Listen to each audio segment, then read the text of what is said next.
Good morning. Today we are going to study about the octet rule and their exceptions. What are the octet rule and what is their exception? तो जब हम octet rule के बारे में बात करते हैं तो ऑक्टेट रूल ये कहता है that every atom, every species, that the atomic species have the tendency to attain 8 electron in their valence shell. हर एक स्पीसीज के वैलेंस सेल में 8 इलेक्ट्रॉन रखने की टेंडेंसी होती है. And in the process of completing their octet that undergo the chemical reaction. The chemical reaction may be covalent bond, electrovalent bond or the coordinate bond. So what type of bond is there? That is due to the in the process of completing the octet. Octet को complete करने के लिए सारे chemical bonds बनते हैं. So octet rule is suggesting that every system have tendency to complete 8 electron in their valence shell and that is called the octet rule.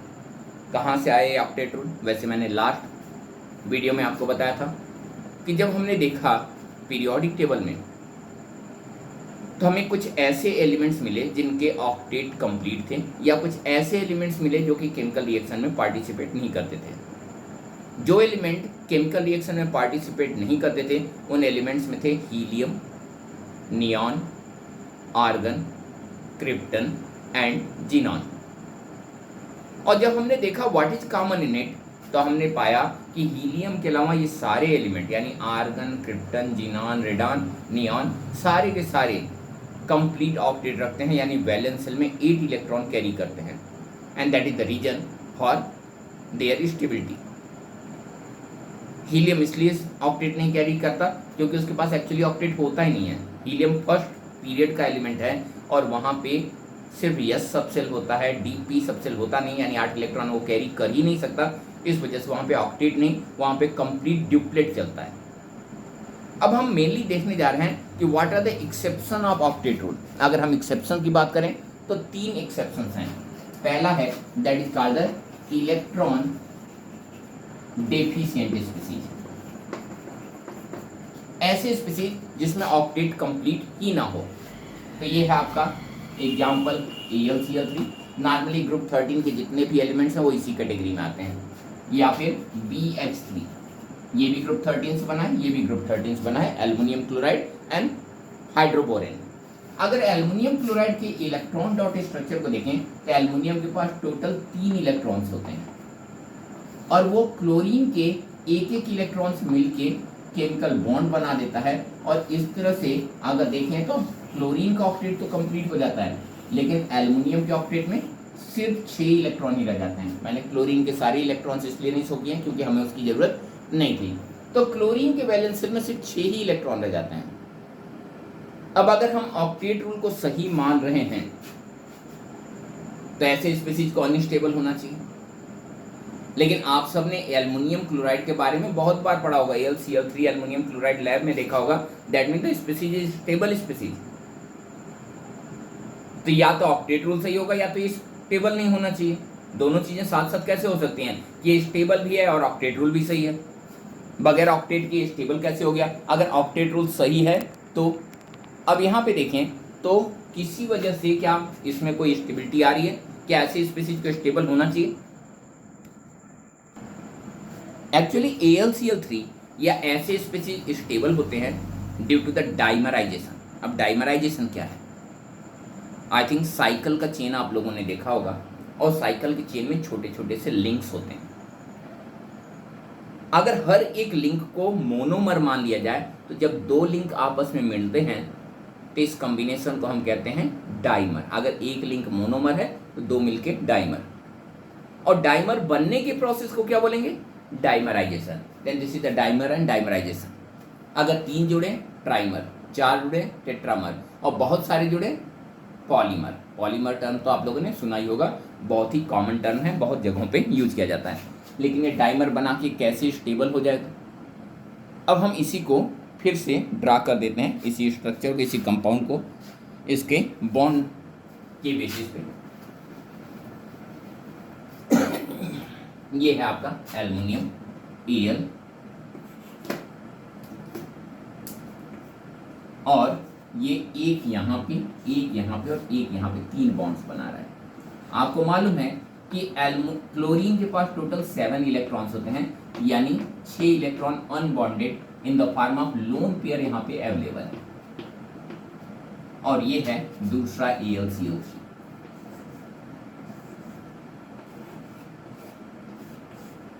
इसके पास भी same number of electrons यहाँ पे अवेलेबल है। होता क्या है कि प्रोसेस ऑफ स्टेबलाइजेशन, इस क्लोरीन का एक पेयर ऑफ इलेक्ट्रॉन इस एल्युमिनियम के साथ कोऑर्डिनेशन बॉन्ड बना लेता है,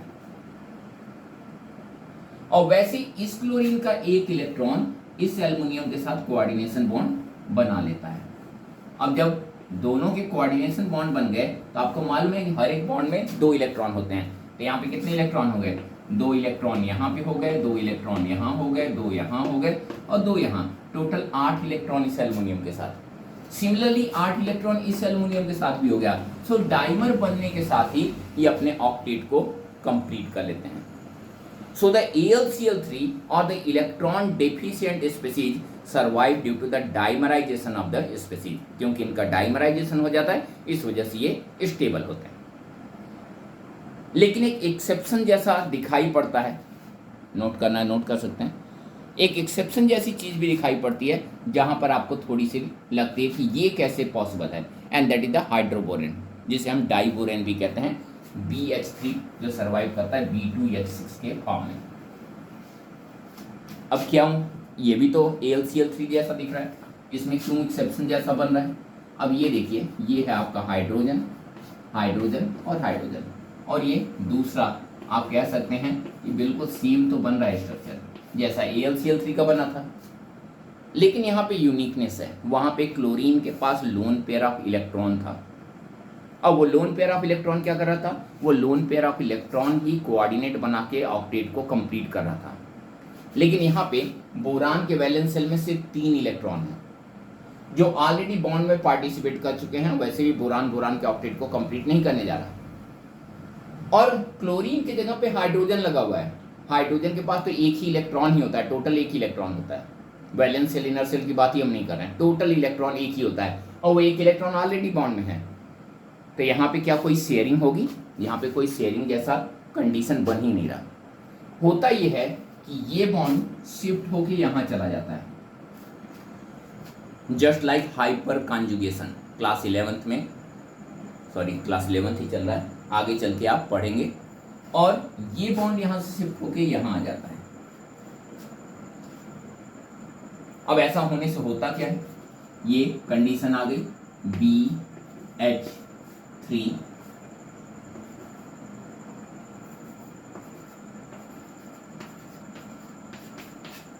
अब यहां देखिए, ये बॉन्ड यहां से यहां चला गया, यानी ये बॉन्ड यहां बन गया, और ये बॉन्ड यहां से यहां चला गया, यानी ये बॉन्ड यहां बन गया। और फिर से क्या होगा, ये बॉन्ड यहां से चल के यहां, और ये बॉन्ड यहां से चल के यहां, और ये प्रोसेस फिर से रिवर्ट होके यहां आ गया, फिर यहां से यहां, यहां से यहां, यहां से यहां, यहां से यहां। उस तरह से जैसे जगलर्स जानते हैं ना, जो कई सारे सामान, कई सारे बॉल्स 2 हाथों से संभाल लेते हैं। 2 हाथ में 2 बॉल पकड़ सकते हैं, लेकिन वो 15-16 बॉल को भी स्टेबलाइज कर लेते हैं। क्यों? क्योंकि वो लगातार यूं ऐसे ऊपर नीचे करते रहते हैं।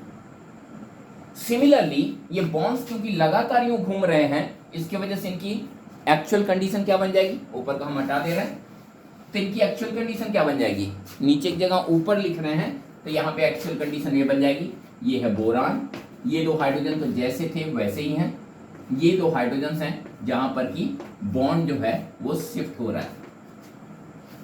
तो यहाँ पर भी बॉन्ड कंडीशन होगी, यहाँ पर भी, लेकिन एक भी कंप्लीट बॉन्ड नहीं होगा, पार्शियल बॉन्ड बन रहा है। सिमिलरली यहाँ पर भी पार्शियल बॉन्ड बनेगा, और ये जो पार्शियल बॉन्ड्स बन रहे हैं, इससे ऐसा लग रहा है कि बोरान के 4 बॉन्ड्स कंप्लीट हो गए। रियल में नहीं है, ऐसा एज्यूम हो रहा है कि यहाँ पे 4 बॉन्ड्स बन गए हैं, और ये बॉन्ड्स इस बोरान को, हाइड्रोबोरेन को स्टेबिलिटी प्रोवाइड करते हैं। अब यहाँ देखिए, ये बॉन्ड बन कितने इलेक्ट्रॉन से रहा है? हर एक बॉन्ड 2 इलेक्ट्रॉन से बनता है, लेकिन यहाँ पे कितने सेंटर्स के बीच में बन रहा है? Boron, hydrogen, boron, again boron, hydrogen, boron. तो यहाँ पे 2 इलेक्ट्रॉन्स 3 सेंटर के बीच में बॉन्ड बना रहे हैं, इस वजह से इसे बोलते हैं 2 electron 3 centric bond. Then this is the 2 electron 3 centric bond, या इसी को आप कहते हैं बनाना बॉन्ड। बनाना केले से लिया गया है, केले को इंग्लिश में बनाना कहते हैं, इतना तो आप सबको मालूम ही है। यहाँ पे बनाना से लिया गया है, और बनाना क्यों कहते हैं, क्योंकि यहाँ पे इलेक्ट्रॉन प्रोबेबिलिटी को देखा जाए यूं दिखाते हैं, ये स्ट्रक्चर कुछ बनाना से मिलता जुलता दिखाई देता है, इस वजह से इस तरह के बॉन्ड को 2 इलेक्ट्रॉन 3 सेंट्रिक बॉन्ड को हम बनाना बॉन्ड भी कहते हैं। Then this is the first type of the exception of octet rule, and that is called the electron deficient. Why the electron deficient species are stable? Due to the dimerization. Due to the dimerization, they complete their octet, and again you can see it is not a exception of octet rule in actual. तो यहाँ पे actual में ये electron deficient species नहीं है तो system के पास सिर्फ 6 ही इलेक्ट्रॉन, लेकिन जब एक्चुअल उनका सर्वाइवल होता है तो डाइमर के फॉर्म में होता है, और डाइमर में ऑक्टेट कंप्लीट होता है, इस वजह से वो सर्वाइव कर जाते हैं, इस वजह से स्टेबल होते हैं। अब हम देख रहे हैं दूसरी तरह का exception, that is called the odd electron system. जब हम ऑड इलेक्ट्रॉन सिस्टम की बात करते हैं, इसे हटा रहे हैं, जब हम ऑड इलेक्ट्रॉन सिस्टम की बात करते हैं तो ऑड मीन्स आप समझते हैं the number of electrons are odd in them, that means at least a single unpaired electron will be there, and a species with at least a single unpaired electron is called free radical। दुनिया के कुछ unstable species में से एक, तो कोई चीज जो दुनिया के सबसे अनस्टेबल स्पीसीज में से एक है उसमें स्टेबिलिटी कैसे आ जाती है। अब यहाँ पे हम देख रहे हैं इलेक्ट्रॉन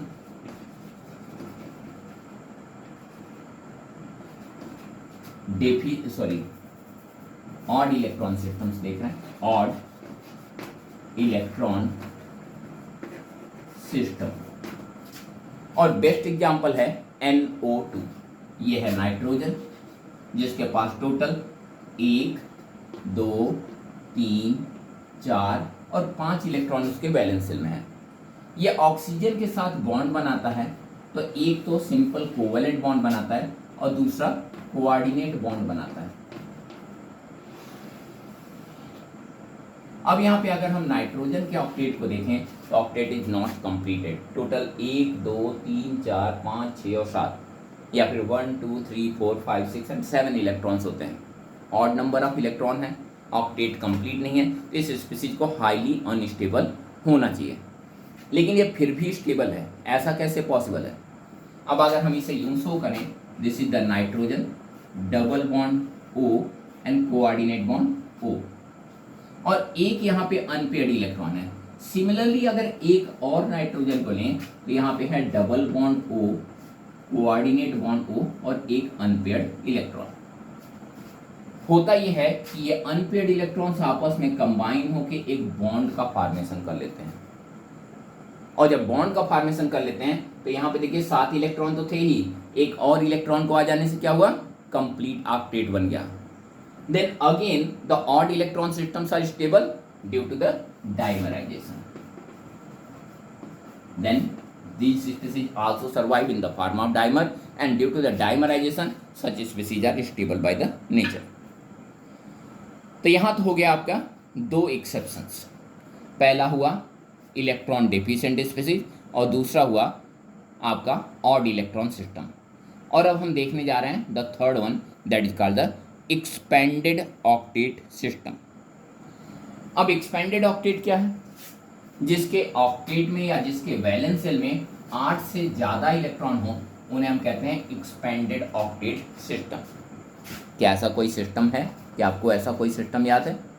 लगभग ग्रुप 14 के बाद जितने भी कोवेलेंट बॉन्ड बनाने वाले सिस्टम हैं सब के सब इस तरह के कंपाउंड्स को देते हैं। सेकेंड पीरियड के एलिमेंट्स नहीं दे सकते, रीजन उनके पास डी सबसेल होता नहीं है, उनके वैलेंस शेल में 4 इलेक्ट्रॉन से ज़्यादा कैरी करने की कैपेसिटी नहीं होती, यानी नाइट्रोजन, ऑक्सीजन, फ्लोरीन ये सब ऑक्टेट को एक्सपेंड नहीं करा सकते अंडर एनी सच सब कंडीशन। तो हम देख रहे हैं एक्सपेंडेड ऑक्टेट।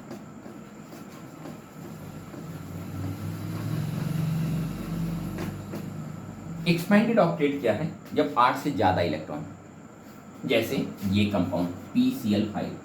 अब अगर हम देखें तो फास्फोरस के वैलेंस शेल में टोटल 5 इलेक्ट्रॉन होते हैं, 15th ग्रुप का मेंबर है। और इसे अगर हम क्लोरीन से कंबाइन कराएं तो हर एक क्लोरीन एक सिंगल बॉन्ड बनाएगा और उस प्रोसेस में एक एक इलेक्ट्रॉन इसके साथ शेयर करेगा। कंपाउंड है PCl5। क्लोरीन अपने ऑक्टेट को एक इलेक्ट्रॉन के साथ कंप्लीट कर लेगा। क्लोरीन के सारे इलेक्ट्रॉन्स को मैंने शो नहीं किया है क्योंकि हमें क्लोरीन से नहीं फास्फोरस से लेना देना है। तो ये है फास्फोरस। कितने इलेक्ट्रॉन्स हो गए? 2, 4, 6, 8 और 10, यानी ऑक्टेट से ज्यादा इलेक्ट्रॉन हो गए। ऐसे आप लोग खुद से कुछ ड्रा करिएगा। SF6 जिसमें टोटल 12 इलेक्ट्रॉन होंगे। अगला है IF7 आयोडीन हेप्टाक्लोराइड, इसमें टोटल 14 इलेक्ट्रॉन होंगे। और जीनान के भी कुछ कंपाउंड्स होते हैं जो खुद में एक इनर्ट गैस है, जैसे XeF6। और इसमें आप पाएंगे कि सबके पास ऑक्टेट से ज्यादा इलेक्ट्रॉन है। ठीक है, तो अगर ऑक्टेट से ज्यादा इलेक्ट्रॉन है तो ये सिस्टम्स क्यों सरवाइव कर रहे हैं? अब इसमें पहला चीज कॉमन देखिए, यहाँ पे क्लोरीन है, यहाँ पे फ्लोरीन है, यहाँ पे फिर से फ्लोरीन है। तो ऐसे स्पीसीज जिसमें ऑक्टेट एक्सपेंडेड रहता है उसमें 3 ही एलिमेंट्स जनरली देखे जाते हैं, क्लोरीन, फ्लोरीन एंड ऑक्सीजन। और क्लोरीन, फ्लोरीन और ऑक्सीजन के होने से फर्क क्या पड़ता है? फर्क ये पड़ता है कि ये तीनों ही हाईली इलेक्ट्रोनेगेटिव हैं। They are the most electronegative element in the periodic table. ऐसा होने से वो जबरदस्ती इलेक्ट्रॉन को विड्रॉ करने की कोशिश करते हैं, क्योंकि सिस्टम अपने ऑक्टेट को एक्सपेंड करने की कैपेबिलिटी में भी है, डी सबसेल कैरी भी कर रहा है। और ऐसा होने की वजह से इन हाईली इलेक्ट्रोनेगेटिव एलिमेंट्स के प्रेजेंस में ये सिस्टम अपने ऑक्टेट को एक्सपेंड कर लेते हैं। So those are the species which show the expanded octet condition. They have the expanded octet because of 2 reasons. The first one, the attachments are the highly electronegative, that is the chlorine, fluorine and oxygen, which have the big tendency to expand the octet. And the second reason, they have the available D subcell which can expand the octet. अगर आपके पास सिर्फ S और P subcell हैं तो S subcell can contain maximum of 2 electron. P subcell can contain maximum of 6 electrons. Total कितना हुआ? 2 + 6 = 8। लेकिन जब सिस्टम के पास D सबसेल होगा तो अपने ऑक्टेट को एक्सपेंड कर पाएंगे, अपने वैलेंसी को बढ़ा पाएंगे। अब यहाँ पे क्वेश्चंस किस तरह से इस पे पूछे जाते हैं? पूछा जाता है NCl5 is not possible but PCl5 is possible. Again जो मैंने आंसर अभी भी बताया वही आंसर है। नाइट्रोजन सेकेंड पीरियड का एलिमेंट है, उसके पास वैलेंस सेल में 2s और 2p होता है, यानी ज़्यादा से ज़्यादा कितने इलेक्ट्रॉन कैरी कर सकता है? 8 इलेक्ट्रॉन्स। और 8 इलेक्ट्रॉन से कितने बॉन्ड बना पाएगा? ज़्यादा से ज़्यादा 4 बॉन्ड। तो NCl5 बनेगा, और NCl5 के लिए तो 5 बॉन्ड चाहिए ना, तो 5 बॉन्ड वो नहीं बना सकता। लेकिन फास्फोरस के पास डी सबसेल होता है, इसलिए एक्सपेंड कर सकता है। एक और ऐसा ही क्वेश्चन आता है, why SF6 is possible, SH6 is not. Sulphur hexafluoride is possible, sulphur hexahydride is not possible. यानी ये स्पीसीज SF6 ये तो पॉसिबल है, लेकिन SH6 इज नॉट पॉसिबल, क्योंकि हाइड्रोजन यहाँ पे जो लगा हुआ है वो इतना इलेक्ट्रोनेगेटिव नहीं है कि सल्फर के ऑक्टेट को एक्सपेंड कर सके।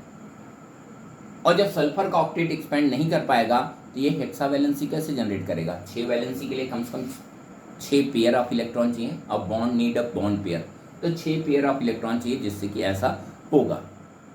और इस तरह से ये कुछ ऑक्टेट रूल के एक्सेप्शंस थे। आज के लिए इतना ही। नेक्स्ट में हम देखेंगे पहली बात बॉन्ड पैरामीटर्स देखेंगे और स्ट्रक्चर ऑफ मॉलिक्यूल्स देखेंगे। बॉन्ड पैरामीटर्स में बॉन्ड एंगल है, बॉन्ड लेंथ है, और स्ट्रक्चर में स्पेशली हम बॉन्ड एंगल ही देखेंगे। बॉन्ड एंगल के बेसिस पे किस तरह से हम मॉलिक्यूल के स्ट्रक्चर को डिटरमाइन कर सकते हैं, जिसमें हम जो थ्योरम पढ़ेंगे वो होगा valence shell electron pair repulsion theory, that is called whisper. आज के लिए इतना ही काफ़ी है, अगले दिन फिर मिलेंगे।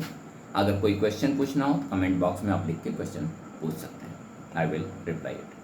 Thank you and have a nice day.